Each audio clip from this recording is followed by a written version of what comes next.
week, and there's so many, I don't know how many you're going to get to rattle through. Why don't you start with The Island? Okay, fine. So, The Island, new Michael Bay movie. Here, everyone knows the deal with Michael Bay. Michael Bay has had 5 consecutive number ones, starting with Bad Boys and Armageddon and The Rock and Pearl Harbor, of course. Now, the thing with Pearl Harbor was everybody thought Pearl Harbor was absolutely terrible. If you've seen Team America World Police, there's a famous song in it in which the puppets sing "I miss you more than Michael Bay missed the mark with Pearl Harbor." And it is a generally received thing that Pearl Harbor was a total stinker of gargantuan proportions. However, it took money. It went number 1 in the American box office, and as I said before, it took $450 million. Now, this is Michael Bay's first movie made without the guiding hand of producer Jerry Bruckheimer, who's a real hit maker. And it's a very expensive, like $130 million is the reported price, science fiction film, which stars Ewan McGregor and Scarlett Johansson. Not Johansson, incidentally, Johansson. We have to be correct about this. Scarlett Johansson. Did she tell you that? No, it's a known fact. That's how her name is pronounced. Everyone calls her Johansson, but it's Johansson. How do you know that?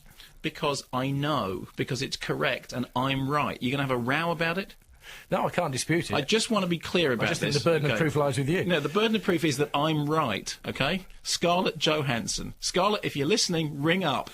And I think that's probably... Although she's here filming a Woody Allen film, isn't she? It's entirely possible. She's a huge fan of yours. OK, fine. So, anyway, the story is Ewan McGregor, Scarlett Johansson together in this...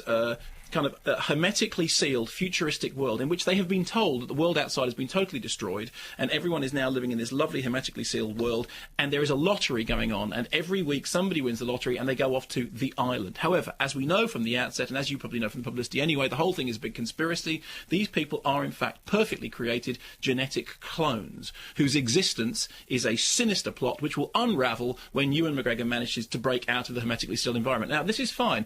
Anyone who has any memory of trashy sci-fi movies will recognise this straight away as a remake of The Clonus Horror, which is a Robert Fiveson movie from 1979, which cost around $350,000 to make, and in fact was nominated for a Saturn Award for one of the best films that year made for under $1 million. The problem is that The Island is not a remake of it. It has exactly the same plot.